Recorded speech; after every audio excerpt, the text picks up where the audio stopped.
Hello friends, welcome to Vijaya creation. Vijaya கிரியேஷனில் இது என்னென்னு பார்த்தீங்கன்னா, அன்னைக்கு நம்ம விநாயகர் சதுர்த்தி அன்னைக்கு நம்ம கோயிலுக்கு போனது தான் வீடியோ எடுத்திருக்கேன். அதை ஒரு இந்த குட்டி ஷார்ட்ஸ் அங்கே இருக்கிறவங்களெல்லாம் போடணும் அப்படின்றதுக்காக கோயிலும் புதுசாக புதுப்பிச்சிருக்காங்க. அதை பில்டிங் வாசல்லேருந்து என்னோடய ஃப்ரெண்டு எல்லாம் சேர்ந்து போகிறோம். இன்னும் நிறைய என் ஃப்ளோரில் இருக்கிறவங்கலாம் இனிமேல் தான் கிளம்பிட்டு இருக்காங்க. ஸோ நான் அங்கே போய் உட்காந்துட்ருக்கேன் அப்படின்னு சொல்லிட்டு நான் வந்துட்டேன், கிளம்பிட்டேன்ட்டு. இப்போ பாருங்கள், கோயிலெல்லாம் நல்ல பல்ப், சீரியல் பல்பெல்லாம் போட்டு நல்ல ஜெகஜோதியாக இருந்தது.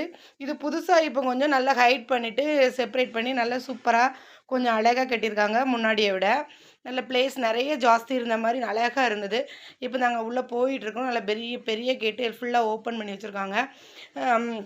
ஏற்கனவே இது கணேசர் சிலை எல்லாமே அங்கே இருக்கும்.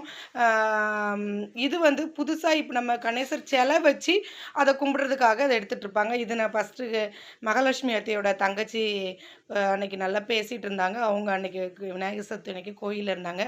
அவங்களையும் பார்த்துட்டு ஹாப்பி விநாயகர் சதுர்த்தி சொன்னாங்க. விஷ் பண்ணிவிட்டு அப்படியே தேங்காய் பழம் உடைக்கிறதுக்காக இப்போ கணேசர்கிட்ட போயிட்டுருக்கோம். இது வந்து எங்களுக்கு அந்த ஸ்டேஜில் தான் அவங்க இப்போ கணேசர் வச்சுருக்காங்க. முன்னாடி கணேசர் இருக்கிற இடத்துல வச்சுருப்பாங்க. அந்த பிள்ளையாரோட சிலை கோயில் இருக்கிற இடத்துல வச்சுருப்பாங்க. இப்போது நான் ஸ்டேஜில் வச்சுருக்காங்க, இடம் காணாது அப்படின்னு சொல்லிட்டு நாங்களாம் கீழே நின்று கும்பிட்டுட்டு அப்படியே தேங்காய் பழம் உடைச்சோம். பாருங்கள், டெக்கரேஷன் சூப்பராக இருந்தது.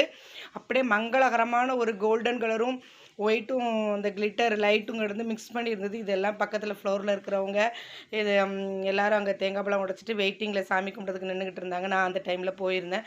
ஸோ அதை தான் கொஞ்சம் ஃபாஸ்ட் அடித்து எடுத்து விட்ருக்கேன். இந்த மாதிரி எல்லோரும் டெய்லி வருவாங்க. ஃபஸ்ட் நாள் வர முடியாதவங்க 2வது நாள் அப்படிலாம் வந்துக்கிட்டே இருப்பாங்க. ஒவ்வொரு நாளும் வந்து கும்பிட்டுட்டு போவாங்க. சண்டே விளக்கு பூஜைங்கிறது பெருசாக நடக்கும். அப்புறம் ஒவ்வொருத்தருக்கும் யாரெல்லாம் இதுக்கு இது பண்ணியிருக்காங்களோ அவங்கெல்லாம் வந்து ஹெல்ப் பண்ணி இப்போ நட போத்துறதுலாம் நைட்டு நடக்கும். நாங்கள் இப்படி அப்புறம் இசை நாட்காலி நடக்கும். பிள்ளைகளுக்கு ட்ராயிங் போட்டி அதெல்லாம் நடக்கும். எனக்கு போய் எடுக்க டைம் இல்லை அதை போடுறதுக்கு. இந்த ஃபஸ்ட் நாள் தேங்காய் பழம் உடைச்சதை மட்டும் நான் எடுத்து கொஞ்சமாக காட்டியிருக்கிறேன். இன்னும் நல்லா கூட காட்டலாம். அந்த விளக்கு பூஜை அன்னைக்கு எல்லோரும் விளக்கு பூஜை எப்படி பண்ணுறாங்க அதெல்லாம் போடுறேன். பாருங்கள், மும்பையில் நாங்கள் இப்படி நாங்கள் மட்டும் இல்லை, மும்பையில் இருக்க எல்லா தமிழர்களும் சரி எப்படி மகாராஷ்டிராக்காரங்க எப்படி கும்பிட்றாங்களோ அதே மாதிரி கணேசர் வச்சு இது வந்து 10வது நாளோ 11வது நாளோ போய் கடற்கரையில் கரைக்க போவாங்க. மற்றபடி இருக்கிறவங்களாம் 2 நாள், வீட்டில் வைக்கிறவங்களாம் 3வது நாள் 2வது நாள் அப்படிலாம் போய் கரைச்சிருவாங்க.